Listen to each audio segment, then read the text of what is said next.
मी सर्वांना विनंती करतो, तसेच गावातील सर्वच मान्यवर सर्वांनी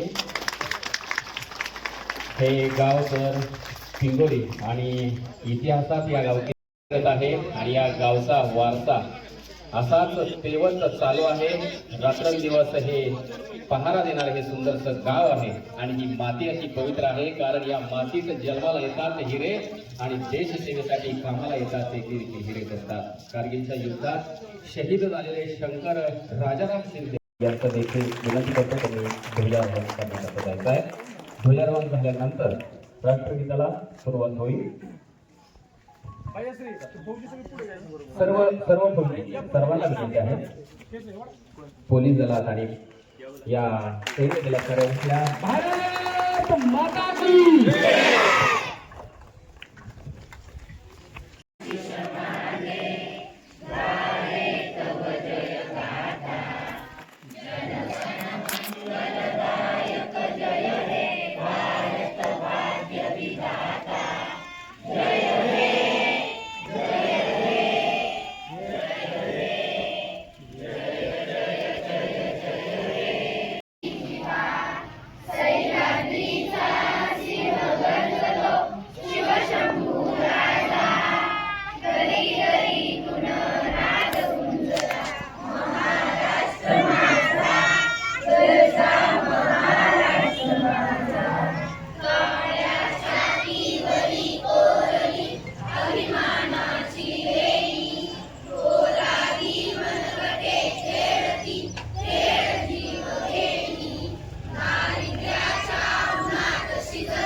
शहीद शंकर राजाराम शिंदे कारगिलच्या युद्धात 3 जुलै या दिवशी 1990 वर्षी झाले।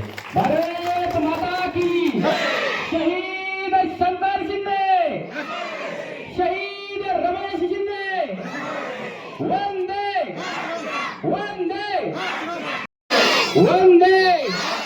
शहीद शंकर शिंदे, शहीद रमेश शिंदे, वंदे वंदे। शहीद शंकर शिंदे, शहीद रमेश शिंदे, वंदे। जय जवान, भारत माता की, छत्रपती शिवाजी महाराज की जय भवानी। सोपं नव्हतं कारगिलचं युद्ध, सोपा नव्हता तो कडा। सोपं नव्हतं कारगिलचं युद्ध, सोपा नव्हता तो कडा आणि खरंच पडत होता शहीदांच्या रक्तांचा सडा। 2000 फूट उंचीवरून चाललेलं हे युद्ध, परंतु भारत मातेचं कफन माथी बांधल्यानंतर देव देश आणि धर्मापायी प्राण बांधले हाती म्हटलं जातं। आणि याच गावचा तारा मे तडकीन आपण देशसेवेसाठी जावं, या छोट्या छोट्या लेकरांना कुराळत माय मातेचं रक्षणासाठी हा तारा जातो। आणि ज्यावेळेस 3 जुलैला गावच्या बातम्या येतात रेडिओवरती की तुमच्या गावचा तारा निखळला आणि गाव निशब्द होऊन जातं। या गावातील 2 तारे म्हणजे ही पवित्र भूमी एवढी पवित्र आहे कारण या 2 ताऱ्यांना या गावाने जन्म आणि त्यांनी सोसले छातीवरती बंदुकीचे घाव, त्यांनी सोसले छातीवरती बंदुकीचे घाव आणि म्हणूनच इतिहासात नोंद होते पिंगोरीचे नाव, पिंगोरीचे नाव। आणि या शहीदांचं उपकार ह्या आयुष्यभर कधीही फिटणार नाहीत। आणि आज तुम्ही प्रचंड जनसमुदायाने आलात, त्यांना अभिवादन दिलं, त्याच्याबद्दल शहीद शंकर शिंदे, शहीद रमेश शिंदे, वंदे वंदे।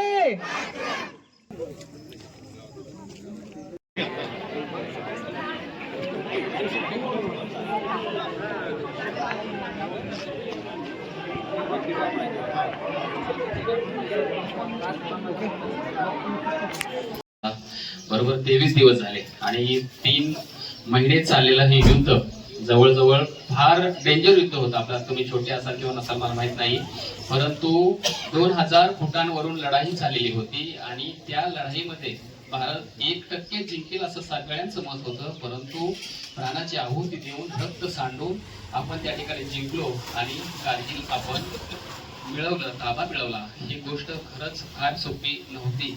आणि याच गावातील ज्यावेळेस आपला तारा निखळला आणि त्यांनी पत्र लिहिलं होतं की हे पत्र कदाचित माझं शेवटचं पत्र असेल, या धुमचक्रीतून मी सुटेलच असं नाही.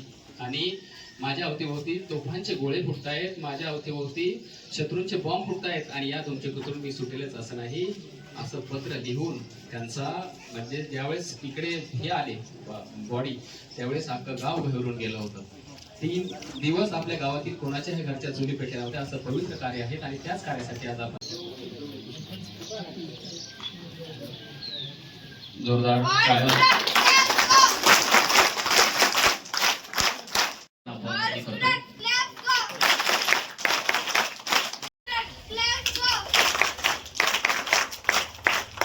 सर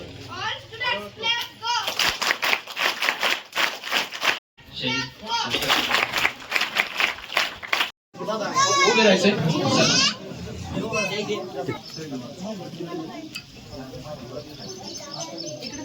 भारत माता की वंदे वंदे कारगिल विजय दिनाचा ठिकाणी जमलेले गावचे सरपंच, पोलीस पाटील, ग्रामपंचायत सदस्य, पत्रकार, गावातील उपस्थित नागरिक, विद्यार्थी, शिक्षक सर्वांना माझा नमस्कार. आजचा हा दिवस, या दिवसानिमित्त आज मला इथं भेट देण्याचा संधी मिळाली. ॲक्च्युली आज मला मोठा बंदोबस्त होता. मॅरेथॉन सुद्धा अजितदादांच्या याच्या संदर्भात चालू आहे. शेवटी मी तर आलो, खूप छान वाटलं, मला आनंद वाटला. आणि ज्या गावातील सुपुत्र जे आहेत, शंकर शिंदे, रमेश शिंदे, आणि जे सर्वोच्च बलिदान दिलेलं आहे. खरं तर आता आपण बघतोय की कुटुंबापासून बाहेर राहणं खडतर परिस्थितीमध्ये, जिथे प्रतिकूल परिस्थिती असते, समुद्र सपाटीपासून 2000 मीटर उंचीवरती, जिथं हवा श्वास घ्यायला सुद्धा त्रास होतो, काही सुविधा नसतात, अशा ठिकाणी राहून देशसेवा बजावणं आणि त्यामध्ये पण देशासाठी आपल्या प्राणांची आहुती देणं म्हणजे बलिदान देणं हे सर्वोच्च बलिदान आहे. आपण जे इथं करतो याच्यापेक्षा खूप तरी मोठं बलिदान आहे त्यांचं. म्हणूनच आपण आज सुरक्षित आहोत. आपले जे शासनाचे किंवा आपले जे हक्क अधिकार, आपले विकास, आपण प्रगती करू शकतो. देशाच्या सुरक्षा, सीमा सुरक्षित ठेवायचं काम या गावच्या पुत्रांनी केलेलं आहे. आणि अशी माहिती मिळाली की इथली काही लोक आणखी देशसेवेमध्ये कार्यरत आहेत. देशाला संरक्षण सेवेचा वारसा मिळालेला आहे. बरेचसे माजी सैनिक पण माझ्यासोबत आहेत. तर हे जे योगदान त्यांनी दिलं ते तुम्ही स्मरणात ठेवलेलं आहे. त्यासाठी सुंदर असं स्मारक बनवलेलं आहे. त्यांनी जे योगदान दिलं त्याच्यापेक्षा त्यांनी जी प्रेरणा दिलेली आहे तुम्हाला, ती प्रेरणा घेणं खूप गरजेचे आहे. आणि हे आपण गावातील लोक घेत आहे. तुम्ही त्यांचं ते बलिदान विसरलेलं नाही आणि तुम्ही विसरणार पण नाही याची मला खात्री आहे. हा कार्यक्रम असाच चांगल्या पद्धतीने चालू राहिला पाहिजे. त्यांचं जे योगदान आहे त्याच्या संदर्भात जे चांगले उपक्रम आहेत ते सुरू राहिले पाहिजे. आणि यातून या युवकांनी गावाने प्रेरणा घेऊन आपण पण एक आपला सर्वोच्च बलिदान तर नाही देऊ शकत, परंतु आपल्या गावामध्ये, समाजामध्ये, राष्ट्रामध्ये जे आपले योगदान आहे, समाजहिताची कामं करणं, आपल्या हक्क, जबाबदाऱ्या, कर्तव्य व्यवस्थित पार पाडणं, हे सर्वांनी आपण पार पाडून एक चांगला नागरिक बनण्याचं यातून आपल्या ज्या सुपुत्रांनी योगदान दिलेलं आहे, बलिदान दिलेलं आहे, त्यांच्याकडून प्रेरणा घेऊन देशसेवेसाठी